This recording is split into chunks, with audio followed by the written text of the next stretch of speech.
Hi, everybody. This is a podcast where real doctors discuss fake medical emergencies. That means that unless you think turkeys can fly, this podcast is not medical advice. If you need medical advice or medical care, please contact your doctor. Hi, everybody. I'm Jackson Vane. I'm Johnny Kolosinski. You might remember me from such podcasts as Hi, Everybody, a Bad Medicine podcast, a podcast where people talk about what Hollywood gets right and wrong about medicine and how the body works. It's been a while. It's been that long. This is Hi, Everybody, a Bad Medicine podcast, a podcast where we talk about what Hollywood gets right and wrong about medicine and how the body works. You can find us online at Hi, Everybody MD on Facebook, Instagram, and Twitter, or at www.hieverybodymd.com. You had to take a breath there, didn't you? I did. It's been a minute. You can also call us at 530-DOCTOR. That's 530-362-8672. That B stands for It's Been a While since we've done something like this. Yeah, it has been a hot minute. I want to before we introduce the episode, introduce our guest, Dr. Greg Winter. Hi, everybody. Hey. It has been a while. I'm so happy to be sitting in a room with both of you. Yeah. And I think we should we go into why? Yeah.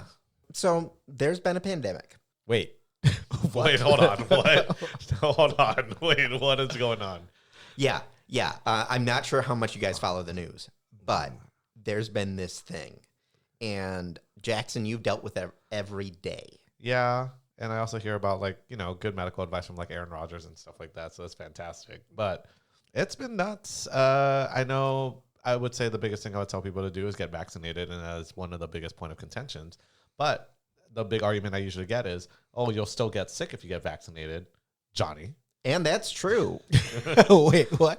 I'm sorry. I'm only hearing this initially, so I'm going to have a lot of weird questions that I probably shouldn't I will have. say you should still get vaccinated because if you didn't, you would be a lot sicker, as Johnny can explain. Yeah, so I was diagnosed with COVID about 3 weeks after I was fully vaccinated. And so my doctors figure either I was a breakthrough case or I had it prior to vaccination. It was just a long hauler. And I'm still dealing with stuff. I still get short of breath. I'm going to blame, all of my tangents on that now instead of just, being out of shape. Me. But I also know that the only reason I knew that I had COVID is because I was going through things like that whole intro and actually getting short of breath. And so I had a really, really, really mild case. And we've talked about on the show before the fact that members of my family had much more severe cases. And so I absolutely think that I lucked out being vaccinated. Yeah. It could have been a lot worse. And luckily you're here. And now we're going to talk about stupid stuff for a while. And now this week and also coming up soon-ish. Yeah. We're actually going to release all these episodes that we're recording. We are doing a recording marathon today. So everything we record today is going to come out right before Comic-Con because we are going to be at Comic-Con, San Diego Comic-Con Special Edition on Saturday at 3 p.m. in room in the show notes, 26 ABC, 25 ABC, to talk about... You were way off. 7 AB. I'm doing a couple panels. That is also the COVID brain right there coming in. Yeah, that's just the multiple panel brain. But we are going to be talking about the Bad Movie Medicine Holiday Special. Yeah. Talking about Die Hard, Christmas Story, and the greatest hits of Home Alone. Yeah. Now, here's the thing. Since it's kind of the first I'm hearing about this, I have a bunch of questions I want to ask you, but I also know that's not what our podcast is about, but I'm also curious to ask you a bunch of questions. And by our podcast, I mean yours. I think it's a fair thing if people want to know what it's like to get. If it's super tangenty, I'll add it after I'll cut it. Fair enough. Because that's kind of my main this is the thing you hear about. And, it's very nebulous until it sort of happens to you. And it did happen to you. Mm-hmm. And you are our friend. And I want to know what happened and what was it like and what's going on. I played a lot of video games. Follow Johnny Co on Twitch at Johnny Co. It's also at Cycloptico. It's always Cycloptico. So I was feeling really weird for a couple weeks before and after I got my second dose of my vaccine. Mm-hmm. And it got to the point where I said I need to it was the really the worst thing that happened to me was really getting short of breath. Okay. And I have a day job where I work on the phones. So it's just like what I'm doing here now, except for I'm not allowed to drink. And wait, you guys have booze?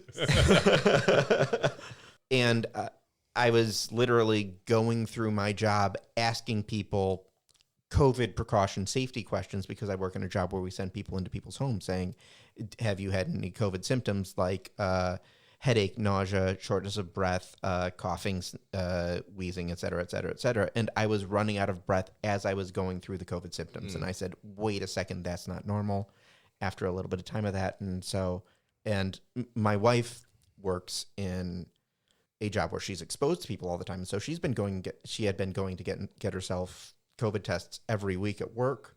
And then when she was feeling weird, she went and got rapid tests a couple times on her own. And I said, I'm feeling weird. Let's go get one. And I tested positive. Mm-hmm. She did not. Yeah, we I were was gonna both ask. we were both And you vaccinated. guys presumably living in close proximity. We have a 590 square foot condo. We are living in very close proximity. And how many times were you short of breath when you were giving them the rundown of our socials? This is the first time. Oh, okay. Just making sure. But so we isolated as well as we could in a 1-bedroom condo. Mm-hmm. I stayed in the bedroom and she stayed in the front room for those 10 days. She got tested 4 times and never tested positive, like 2 rapids and 2 PCR tests. PCRs are the big ones, right? Yeah. The more accurate ones. Yes. Despite the fact that, obviously we were in close proximity and we could only isolate so much Right. with 1 bedroom or 1 bathroom and 3 rooms between us total. And so I really I credit the fact that I didn't have, I've still been dealing with, I haven't gone to the gym since I had COVID.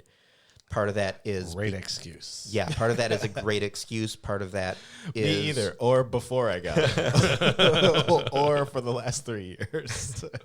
You're just you're an early adopter, It's right? precautionary. No. But because this is November that we're recording this, and it was really not until late September, beginning of October that I could go out and I'm sorry, walk. what month? October? Yeah. October? Yeah, Okay. late horror-tober. Even in September, we went to, speaking of horror-tober, we went to Not Scary Farm in LA, and I was fine hanging out till 2 a.m., and then I was done for 2 days afterwards because I was that winded and didn't realize that, also because I had liquid courage, didn't realize that I was wearing myself out that much. And this has been the last 4 or 5 weeks have been the first time that I've been really able to walk to the pizza shop and outpace my wife and have her say, hey, slow down.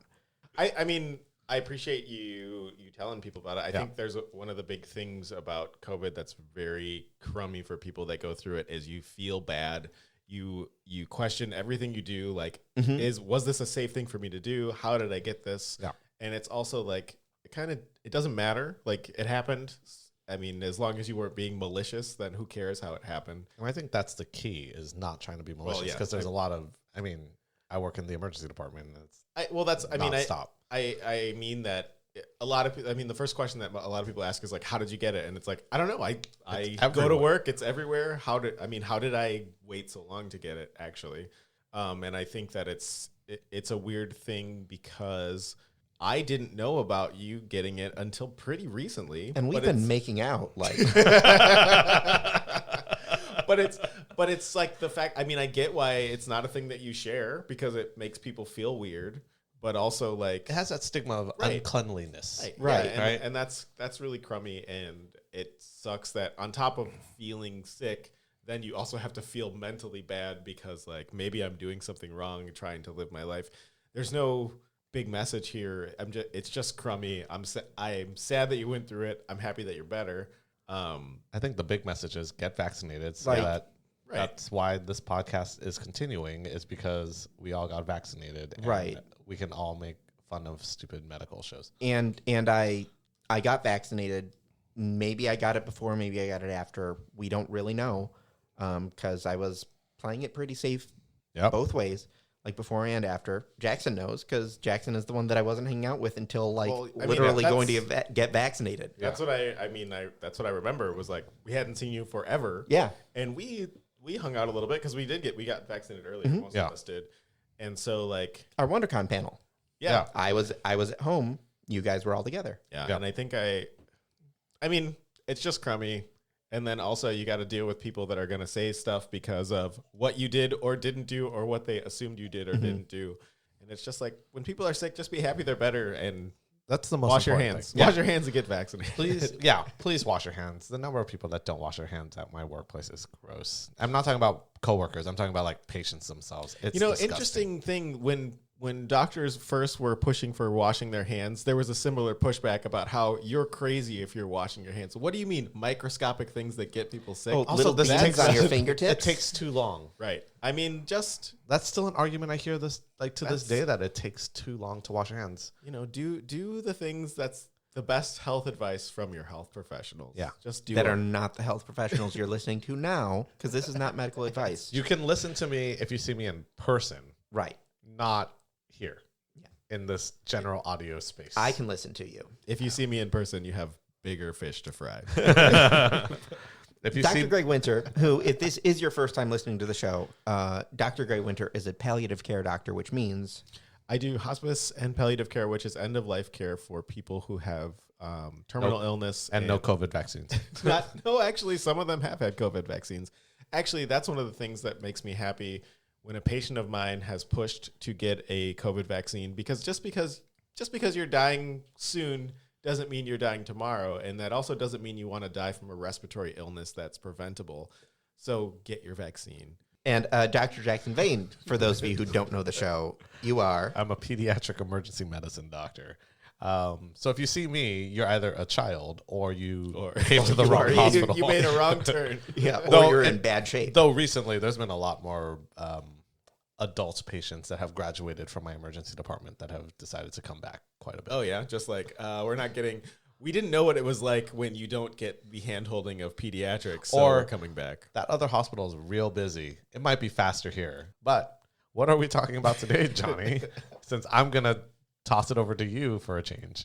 Today we are talking about Scrubs Season 5, Episode 20, My Lunch.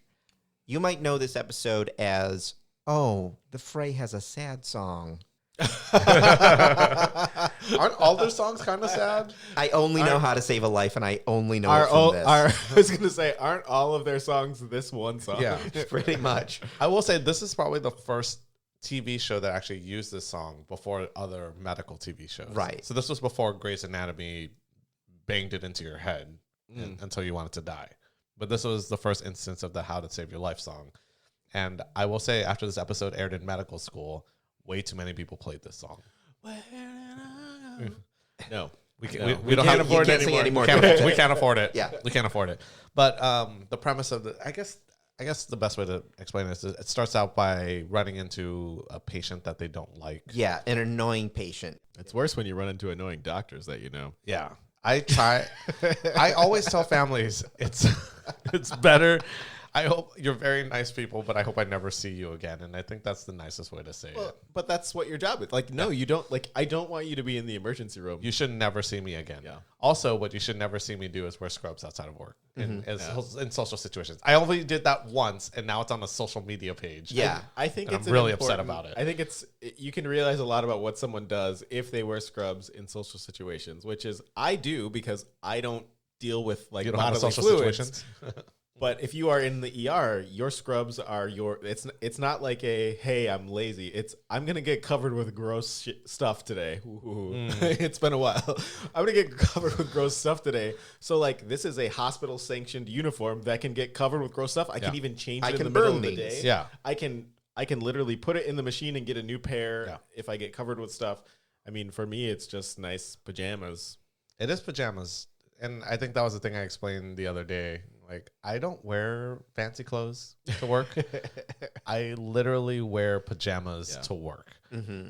But also, I don't like being that person to wear my scrubs outside of work, mainly for two reasons. One, my name is on it. And I don't want people knowing my name when I go out to the public. Two, it's kind of kind of a dick move. Mm-hmm. I feel like I wear them all the time. Well, that explains a lot. But I remember that was a big thing in medical school where people would wear their scrubs out to try to hit on people. Look like a hero. Like look like a hero, say like I have higher stature than whatnot. And I think ever since I saw that happen in med school, it's kind of been like a put off to never wear scrubs out in public. And I will say, like, I definitely witnessed that. I don't think that was ever me using scrubs as a way to, like, hey, look at me. That's when you wore your white coat. I'm real lazy. And I think scrubs are comfortable. And my scrubs don't get covered in nonsense, so it doesn't bother me. So neither of you would be the kind of doctors who would wear your scrubs for a thank you for your service moment. Correct. Yeah. I mean, someone actually told me thank you for your service when I went to Starbucks once. And I said, I don't know what you're talking about. Was that March 2020 as opposed to March 2021? Yeah. Yeah. And I remember I was real confused. I remembered I rolled up to the drive-thru. I was still wearing my scrubs, got my coffee, and the guy goes, "Oh, you're a doctor? Thank you for your service." And I said, "For what Like, service?" what are you talking about? Thank you for my coffee, I guess. Goodbye. No, that's like the cringiest thing. It's like when San Diego the Padres had their opening day and they had all the frontline workers stand up. I refused to stand up. You were still there. I mean, it's weird because it's a nice thing to acknowledge because there are so many other people other than doctors and nurses. There's, you got your secretaries, you got all these people that are also as highly exposed or at risk for nonsense because of where they work. And then seeing how much they have to put up with from people that just really just devalue them as human beings coming into, especially an ER setting where people... It's okay, though. They're heroes. Right. Quote, unquote. You can call someone a hero and still scream in their face. I think there's a group of people who feel very, very acknowledged and are happy that happened, but I don't think it's doctors and nurses. No. But also it's nice. It's good that, you need janitors to run hospitals. You need everyone else to run hospitals. Those are the people that should have been recognized, honestly. The ones that literally... I was going to say Neil Flynn's character would not have gotten any recognition whatsoever. But those are the people that should have been recognized because they work so much harder than anyone can ever imagine, and they get zero recognition for it. Yeah. And I think that's the more frustrating part. Also frustrating, 3 patients that need transplants. Yeah. How far did we go into the premise of this episode? We ran into Jill. That it's scrubs. It's scrubs. You ran into an annoying patient, which is definitely one of my nightmares if I ever run into a patient that recognizes me. But to be honest, I probably would not recognize them. Right. I think actually that's where I got stuck before, which is if you are a healthcare person and someone recognizes you, it's kind of your job to not recognize them because other people know what you do. And that means that other people can recognize that maybe you are someone who has treated them. And that would be sort of a HIPAA violation. Granted, if someone came up to you and is like, "Hey, it's me, your patient," you're not going to get in trouble. But as a doctor, I don't have a relationship with you outside of the If hospital. you came up to me and said, "Hey, Johnny One Eye," that would be an issue. That would be an issue. But if you're like, "Hey, it's me, Johnny One Eye," you treated me, I also would probably not acknowledge you. Yeah. But I mean, it's just this is not a professional setting, and because of the professional setting, I can't have a weird social interaction with you. Yeah. This meeting never happened. Yeah. Because honestly, for me personally, I see so many patients. It's really hard for me to remember you. And the only way I remember you is for 2 reasons. 1, you were really sick and you survived. Or 2, you were really annoying. So you're saying you don't want me to remember? I don't want to. I don't want to recognize you. That's Either way. probably a big thing. Yeah. And I would be equally surprised. I'm Lazarus? Yeah. You Wait. came from the grave? It happens Just the one time. more than once. You're either really good at your job or really bad at your job. Then. It sounds like you've been real bad at your job. It's been weird. It's been weird lately. Like, she went peacefully. Holy crap, she's back alive. She went peacefully to Starbucks. You want to go through the 3 patients? Actually, I have a Or do quick we go question back? before we get. I'm going to take it back to even before the going to the grocery store and seeing Jill. Okay. We almost got to the beginning. We almost got to the beginning of the episode. Almost got to the premise. We were of this close. episode. So close. But Dr. Cox, as they were talking about their 3 patients, number one, he was doing what I would have viewed as rounds in an earlier season of Scrubs.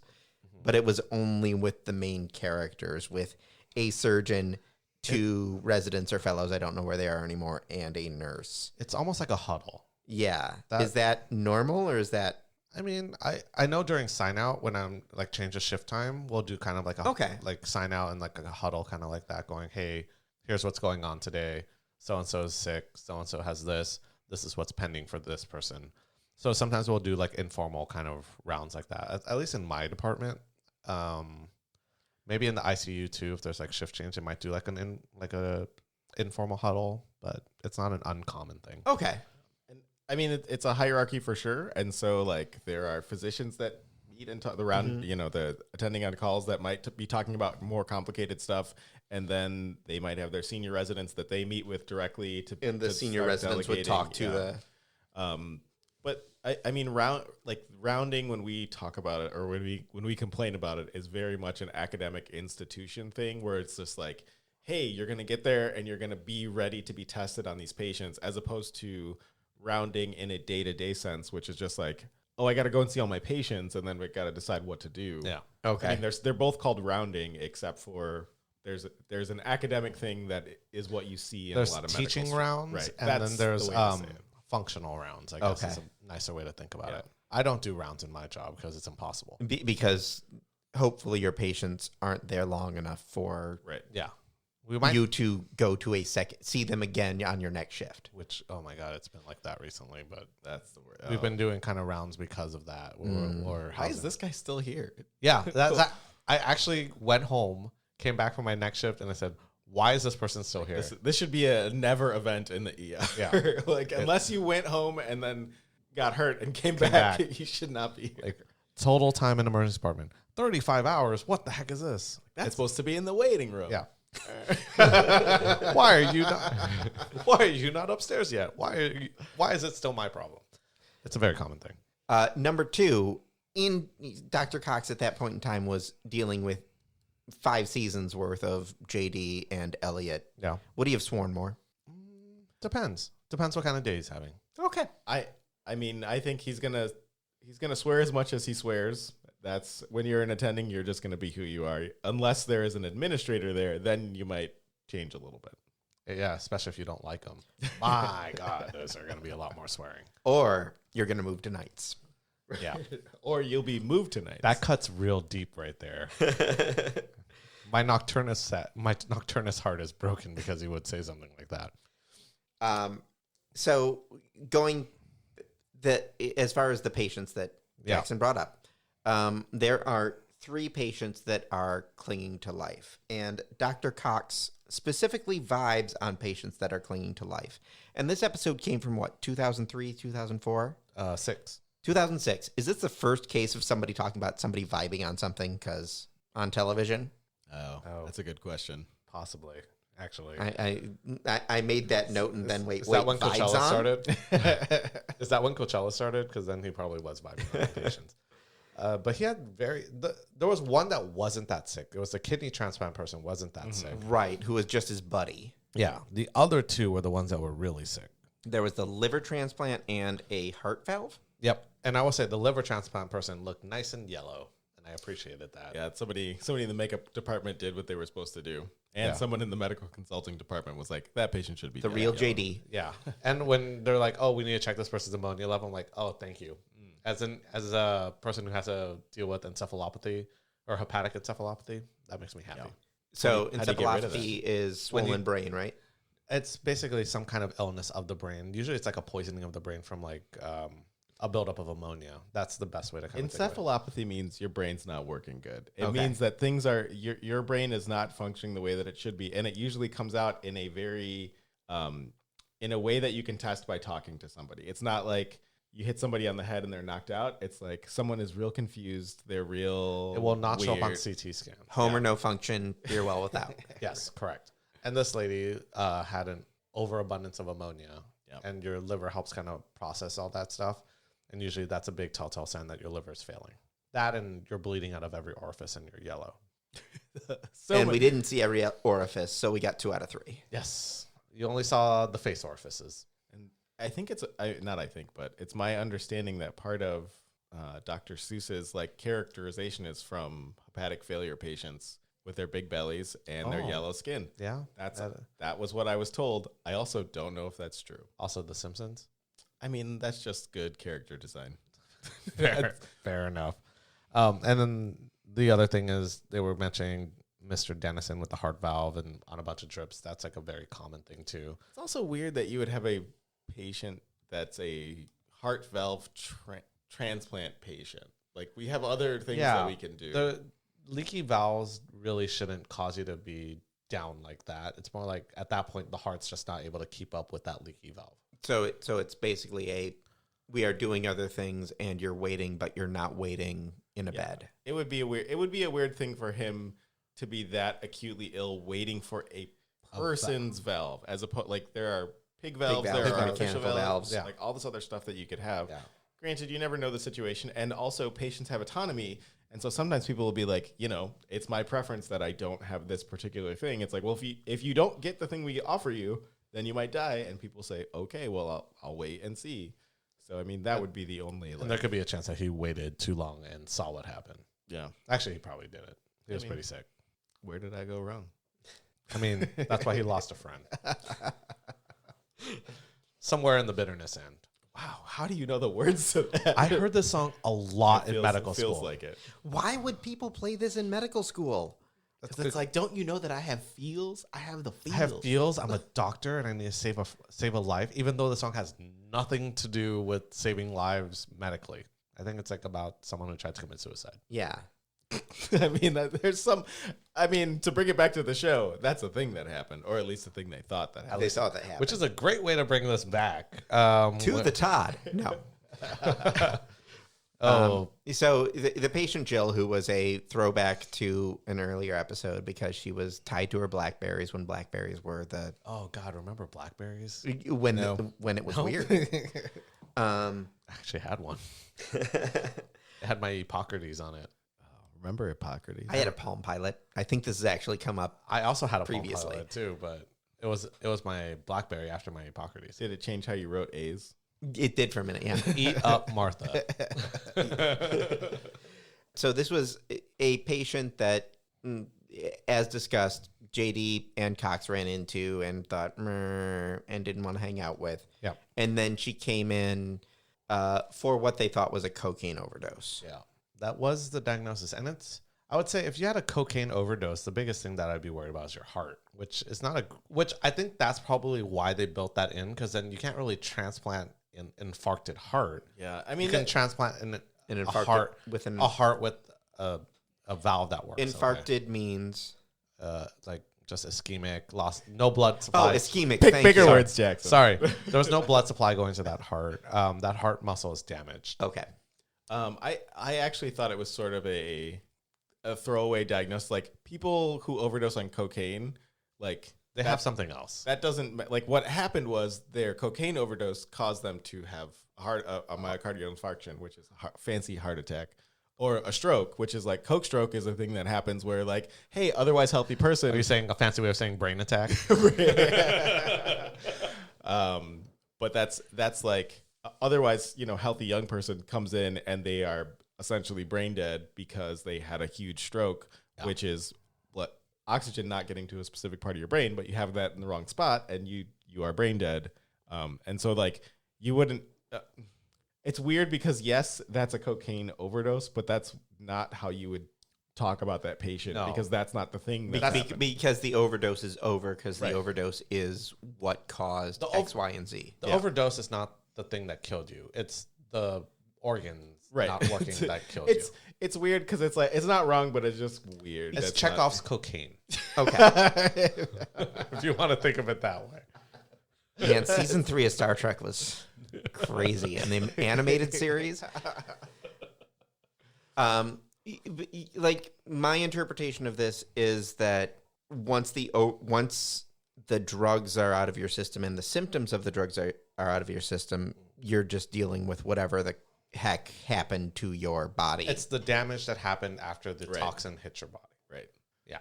So in this case, usually with an overdose, most organs are viable and it's fair game to use. Really? It can be, yeah. As long as it's still perfused well, and if you're brain dead, if you're clinically brain dead at that point, so that could have been the reason why she died, is that she might have stroked out. As long as they keep the heart pumping still and they can harvest all the organs, you can still use them. But usually they do a lot more screening to make sure those organs are okay to be used. And spoilers, if you're watching the episode as you listen to this episode, which, by the way, I'm impressed, would they screen for rabies?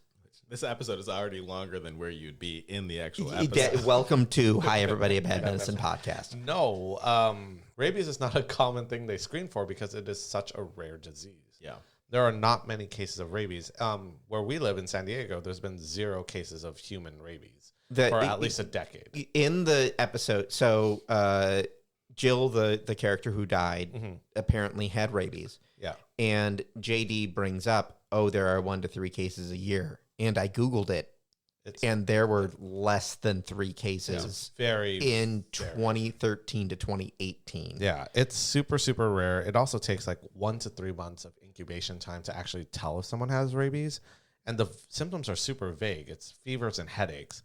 And then you start going down like the darker routes. It's a diagnosis of exclusion, which means like somebody comes in, they're super sick, you're doing all this stuff, and you're like, everything's negative, and somebody's like, what about rabies? You're like, yeah, we could test for rabies. Like, that's the only way you would do that. You know you're screwed when you have hydrophobia. And that's like one of the craziest diagnoses. And this is one of those things, I hate to say it, I first learned about it on The Office. From Stephen King? No, from The Office. Not from Cujo, but from Steve Carell. Not from Stephen King, but from Stephen Carell. From Steve Carell talking about how people are afraid of water when they have rabies during the Michael Scott Fun Run Pro-Am. Or Race for the Cure for Rabies. I sort of remember him talking about it. We probably should watch that episode. We should, yeah. But basically, if you got it and you already have those symptoms, you're pretty much going to 95% die. Yeah, I think basically most people die. There are some things they can do to like sort of induce a coma and support your body and see if you will get through it. And the thing that kills you with rabies, I mean, it's neurologic stuff. Okay. It's basically neurologic stuff. Encephalopathy. Yeah, exactly. That is probably one of the biggest things. But it's really like you get anxiety, you get confusion, insomnia, and then you go into a coma. Your brain, it's basically all neurologic, and then you die. Yeah. At what point does your body disappear? Ooh, you mean like how everyone dies when it fades out of the blanket? Yeah. I'm sorry. That's not disappear. That is fading into the Force. You're absolutely right. I did not realize that Jill was a Jedi. None of them came back, though. It was weird. I apologize to J.J. Abrams.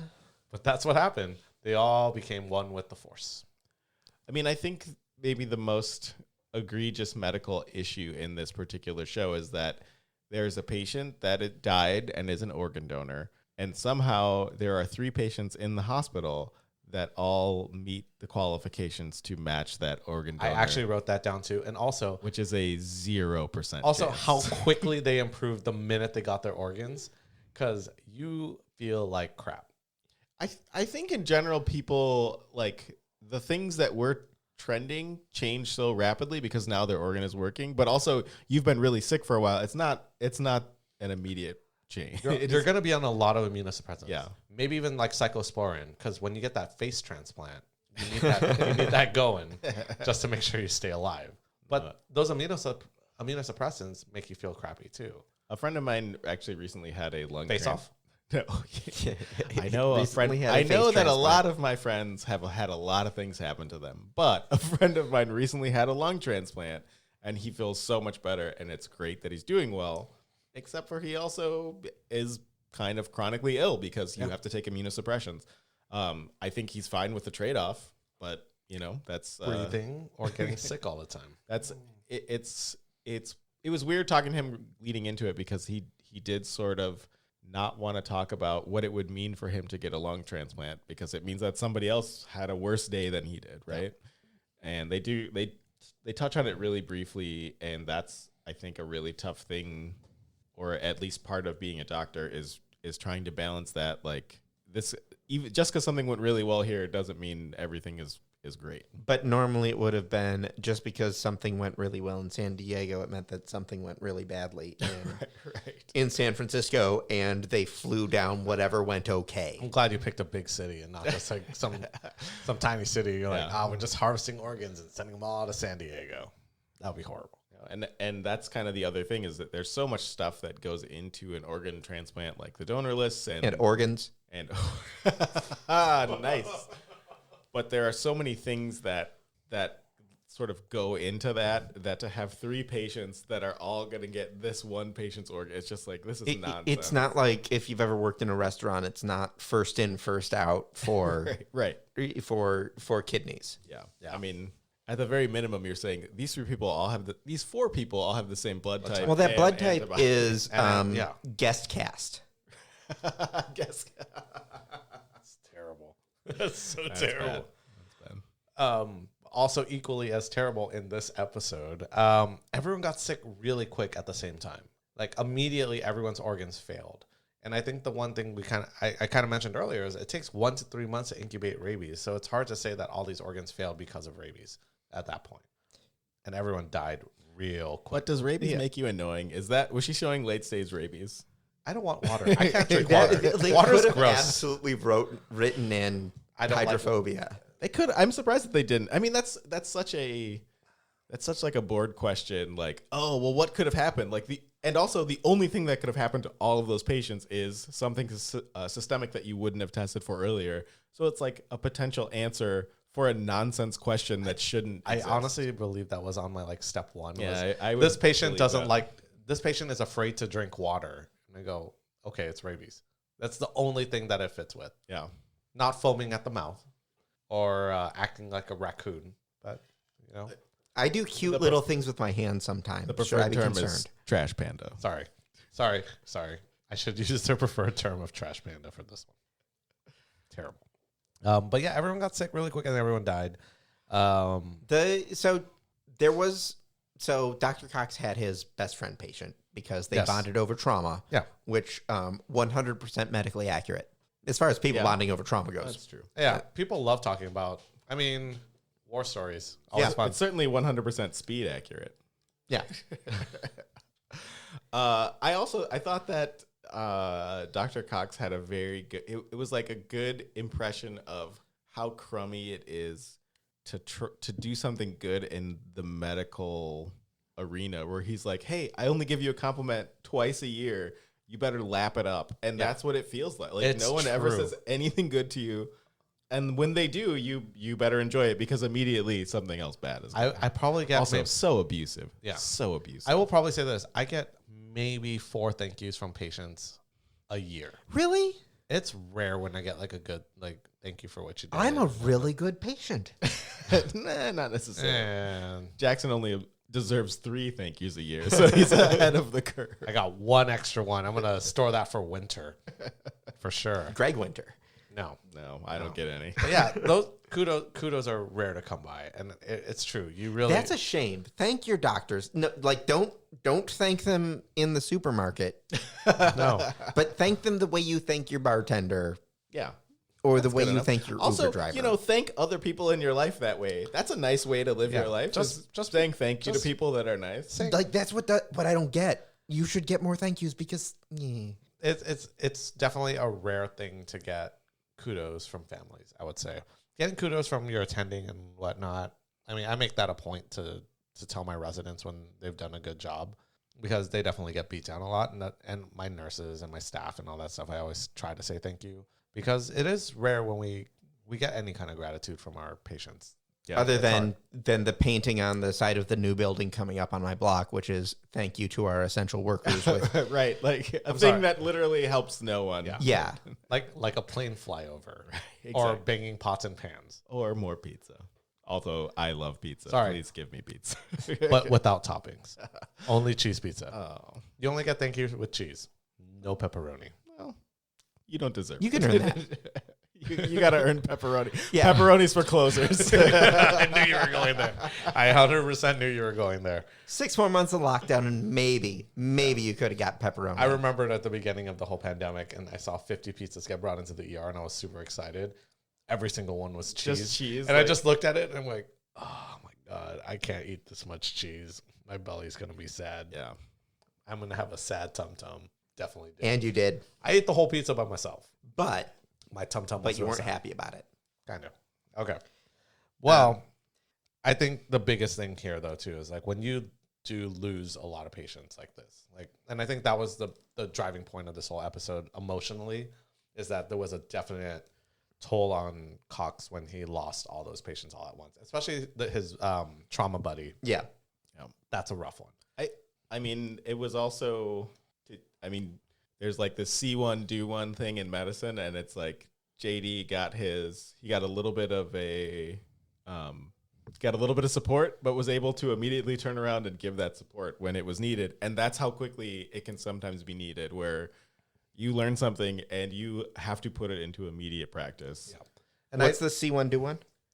It's see one, do one, teach one, which is like, here's a procedure.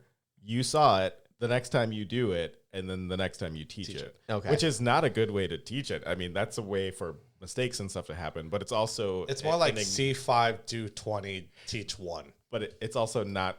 That's not always the reality of the situation, right? Like, all they needed to do was sit down and have a lunch and decompress, but then their pagers are going off. You gotta go to work. It's not a... There's no perfect solution to it, right? Because part of it is you have to get hands-on experience. You have to do that. But also you have to do it safely. But also we need you to graduate and be competent. And so there's lots of things that are worked into that. That last code would have been a good one for a resident to see. Oh, The one with the actual kidney patient code? Yeah, the one who actually required actual shocking. Mm-hmm. And shocking someone is like one of the scariest things. I'm not going to lie. Like the last month I've shocked like 2 patients, and it's one of the scariest things because you don't know if you're going to make this worse or better. And you have to make sure the patient's like out before you shock them, because the last thing you want to do is shock someone who's still conscious, because it feels like they're getting punched in the chest. Also, it feels like they're getting electrocuted through their heart. Correct. Yeah. Also, what also will make you feel bad is not yelling clear and Yeah. someone's body is still touching the gurney or the patient themselves, and then they get shocked. Oh, I didn't think about even the gurney, but it's conductive. Or leaving oxygen that's exposed, and then an arc builds, and then you cause kabooms. Kabooms. Also Kablamos. bad. So this would have been a good one for a C1, definitely. Not so much a do one, but definitely a C1, because this was actually a really good code kind of situation where they shocked. They were still trying to give breaths. They were trying to still do CPR in between shocks and all that stuff. So I appreciated that a lot. And also they didn't shock an asystole, which is a big win in general. They specifically called out VFib in this one, Yep. VTAC. He specifically looked at a monitor that didn't exist. Yeah. He's still in VTAC. He heard it. I mean, look, I did appreciate that attention to detail. That's why you have somebody that's saying, hey, don't do that. And At least on the script. Can I also say that is the cleanest code where they needed shocking? Because usually at that point, usually there's it's pretty messy. wrappers, there's blood, there's paper, there's everything. Just Because they would have tried to do everything else before they tried to shock him. Yeah, well, they would have started an IV, given like epinephrine. They would have pushed a lot of meds. You'd see a lot of empty syringes everywhere without needles. And just, I've never been in a code where it's clean after I'm done. It is a very chaotic thing. And the last thing we worry about is cleanliness.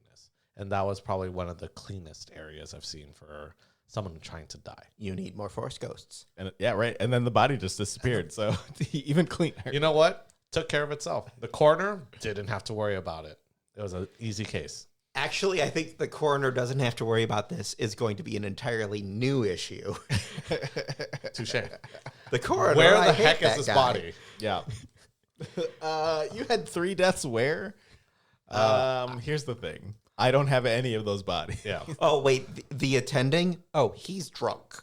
He is very drunk right now. You can see how much his beard has grown between these 2 episodes. Oh, is he having a bit of a drinking problem? Oh, the next The next episode episode is harder to watch than this one. He's a Red Wings fan and he gets drunk. That's all I remember. That's all he's wearing. He's wearing a Red Wings jersey and denting. That's basically 24% of my hometown. Gross. Toledo's great. Oh, the Red Wings part is just gross. It was the 90s. It was a good time to be a Red Wings fan. Anyway, Speaking of Gross. gross, the human centipede bills itself as 100% medically accurate. If you're new to the show, that means that the human centipede is our baseline. If that's our baseline, Dr. Greg Winter, how medically accurate is My Lunch? The episode of Scrubs. Oh, wow. That's actually really hard with the human centipede joke. If that's the case, Dr. Greg Winter, how medically accurate is the episode of Scrubs, My Lunch? So I think in general, Scrubs is one of those shows that people that have gone through medical education understands that they've gotten it right. Or at least they've gotten it like, oh yeah, I remember feeling exactly like that. There's not a lot of medicine in this particular episode. It's just like sick patients got suddenly sick, a decision gets made, and sometimes things don't go so well. From that sort of big picture standpoint, then this is like 200% accurate. If it gets down to the nitty gritty, like there's no way that somebody is going to be able to give their organs to 3 different people in the same hospital. I mean, they will give their organs to 3 different people, but it's going to be spread out. But one's going to be in Maine, and one's going to be in Florida, and one's going to be... Yeah. And I mean, the way that you can beat yourself up over a decision that is also a decision that everyone else would agree with, it's just like that. It never feels like that to you when you feel like it could have gone differently. So, I mean, Scrubs knows what they're doing. 200? I'll give it a 200. I'd actually agree. 200's good. It's pretty accurate. Again, my biggest qualms would be like everyone needs the same organs and can get the same organs. That's probably the biggest shocking kind of thing. And then it's really easy to make a mistake like missing rabies because it's so rare. Because it's a house level illness. But also, you should miss rabies. You shouldn't be testing for rabies. No, that's a waste of money. Right. It's a waste of money. It's a waste of resources. of time. That's he said it very. He's like it would have been irresponsible to test for that. Yeah, that is 100% true. In fact, that's 200% true. But it's fair. I think that is a valid score for an episode like this. It's 200%. Is there anything that you guys would have done to make the episode more medically accurate while keeping the stakes high? Messier and yellier. Yeah, a code is there's no. A code is chaos. I mean, it's controlled chaos. Oh, I can't believe I said, that makes me angry I said that. But it is that, right? Like, you are doing everything you can, but also once you are doing something, then it doesn't matter if it's on the floor, we'll clean it up later. The point is to have somebody not die. And so that can get a little messy. Controlled chaos, I know you don't like that term, but it's essentially what it is. I just don't like platitudes that I've heard other people say, and Fair. now I'm repeating. Another way to think of it is just a lot of things are happening at once. A lot of people are trying to accomplish the same thing with different paths to get there. Right. And that's essentially what's happening. And you just have to have one person that kind of controls everything. And I think that's what Dr. Cox was doing. And that's how most of my codes are, is I have 8 or 9 people trying to do different things, but all accomplishing or trying to accomplish the same goal. And it looks chaotic. It looks really messy. There's a lot of yelling. It's very loud in those situations. That code was real quiet, real calm, which sometimes is a good thing, but also that's a situation too where everyone might be afraid to speak up. And during codes, when you're really down to the nitty gritty and the last kind of ditch effort to save this person's life, everyone should be not afraid to talk up or speak up at that time. Yeah. Have you considered piping in more calming indie music? Only the Fray. Only the Fray. Only the Fray is all I'm going to hear. And Coldplay. That's just going to make me madder. I would put some Owl City on there. I like a little Owl City. But not Coldplay. It's just going to make me madder. If I could get Hello Seattle in an OR, I'd be fine with it. No Fireflies? You don't want to play Fireflies? No. No? No Carly Rae Jepsen? I have a special place in my heart for Hello Seattle. It's just a weird song. Is it Seattle? It's is that mostly place in your about heart Seattle. actually Seattle? It's not where they film Midsummer, is it? No. But this is I'm glad we're back. Yeah. Welcome back, Johnny. I'm glad you don't have COVID currently. I mean, especially because we're all in the same room right now. Yeah. But I feel better. We're going to see everyone at Comic-Con, hopefully. Yep.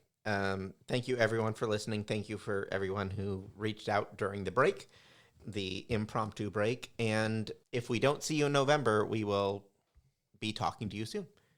So thank you, everybody. And thank you, Greg. Thanks, guys. Good As to see you always. again. Yep. And Same. thank you, Dr. Jackson Vane and Dr. Greg Winter, How dare you? for everything you do.